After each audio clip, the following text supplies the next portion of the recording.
अस्सलाम वालेकुम, मेरा नाम मोहम्मद सजाद हुसैन अपने यूट्यूब चैनल एग्री वर्ल्ड के साथ आपकी खिदमत में हाज़िर हूँ। तो जी भाई, आज मैं एक खीरे के फार्म में मौजूद हूँ। इस फार्म पे बीमारी का अटैक हो चुका है, उस हवाले से बात करेंगे। एक दफ़ा पहले मैं वीडियो बना चुका हूँ इसी फार्म के अंदर, जब ये बहुत अच्छी ग्रोथ में था। तो अब इसकी ग्रोथ बिल्कुल रुक चुकी है और बीमारी का काफ़ी हमला हो चुका है। आओ देखते हैं कि ये किस तरह बीमारी अटैक करती है, इसको कंट्रोल कैसे किया जा सकता है। अब हम देखते हैं और फिर बात करेंगे इसकी बीमारी के हवाले से और इसके कंट्रोल के बारे में। चलो चलते हैं वीडियो की जानब। आगे बढ़ने से पहले अगर आपने मेरा चैनल सब्सक्राइब नहीं किया तो मेरे चैनल को सब्सक्राइब कर लें ताकि आने वाले वीडियो का नोटिफिकेशन मिल सके। तो जी मेरे भाई, मैं खीरे की पहले भी एक दफ़ा वीडियो बना चुका हूँ। तो ये हमने खीरा एंटी सैगनेट के अंदर लगाया था, तो इसकी माशाल्लाह बहुत ही अच्छी ग्रोथ हो रही थी। ये मौसम की तब्दीली की वजह से अचानक इस पे अटैक हुआ जलसाव का। तो ये आप देख सकते हैं, पहले इसकी ग्रोथ बहुत अच्छी थी, ये पहले वीडियो की क्लिप है।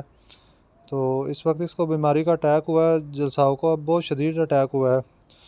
ये मौसम की वजह से इसके अंदर नमी पैदा होती रही, धूप नहीं निकली एक पूरा महीना, जैसा कि जनवरी के अंदर आप देख सकते हैं कि पूरा महीना धूप नहीं निकली। तो उस वजह से बीमारी का अटैक हुआ। पहले इस पे फंगस का अटैक हुआ, अब जलसाव का। जलसाव जब आ जाए तो फिर फंजीसाइड स्प्रे करना बहुत ज़रूरी होती है। ये पहले भी कर देनी चाहिए, लेकिन इस दफ़ा हमसे गलती हुई कि हमने पहले फंजीसाइड स्प्रे नहीं की। फंजीसाइड स्प्रे से बात करें तो आप कोई भी अच्छे से ब्रांड की, एफएमसी की या किसी भी न्यासवेरा की आप स्प्रे कर सकते हैं। तो पहले कर देनी चाहिए। जैसा कि हमने गलती किया, तो ये देख सकते हैं आप कि बीमारी का काफ़ी शदीद अटैक हुआ है। पहली चुनाई हमारी बहुत अच्छी थी, दूसरी चुनाई भी बहुत शानदार थी, लेकिन तीसरी चुनाई के अंदर नुमायाँ कमी हुई और खीरे के फ्रूट का जो साइज़ है वो भी कम था और कमज़ोर महसूस हुआ हमें। टेढ़ा टेढ़ा जो खीरा बनता है कमज़ोर सा, वो बनना शुरू हो गया। तो हम इस पे पहले स्प्रे करते थे 5 दिन पे वक्फे के हिसाब से, तो अब 3 दिन पे कर रहे हैं। फिर डेली बेस पे भी करना पड़ रही है क्योंकि बीमारी काफ़ी शदीद अटैक है। तो हम स्प्रे अब रोज़ाना की बेस पे करते हैं। तो ये आप देख सकते हैं माशाल्लाह, ये हमने 2 एकड़ काश्त किया था। पिछले साल हमें काफ़ी अच्छा बेनिफिट मिला। तो इस दफ़ा मौसम की तब्दीली से हमें बहुत ज़्यादा नुकसान हुआ। नुकसान सभी को हुआ है कि जो जिसने भी खीरा लगाया, कोई भी सब्ज़ी शेड में काश्त की है, जिसने भी, उसकी ग्रोथ रुक गई है। जो अभी लगाने का सोच रहे थे वो अब ओपन पे चले गए हैं, अब नहीं लगा सके क्योंकि मौसम धूप निकलेगी तो जर्मिनेशन होगी। तो हमने पहले लगाया था एंटी सैगनेट के अंदर, तो इसकी ग्रोथ बहुत ही अच्छी रही है। तो अब बीमारी का अटैक हुआ है।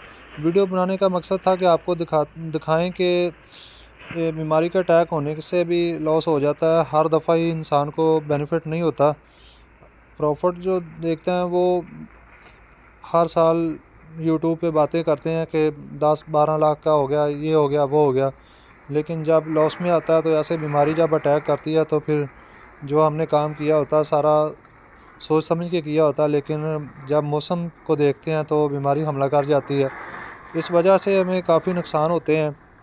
आप भी देख सकते हैं, जो भी भाई खीरा लगाने के बारे में सोच रहे थे, तो वो ये भी ज़हन में रखें कि इसको बीमारी का भी अटैक होता है और हर चीज़ लॉस में चली जाती है। अगर मेरी वीडियो अच्छी लगे, मेरी वीडियो को लाइक करें, शेयर करें और मेरे चैनल को सब्सक्राइब कर लें ताकि मेरे आने वाली वीडियो का नोटिफिकेशन मिल सके। तो मेरे दुआ में मुझे याद रखिएगा। अल्लाह हाफ़िज़।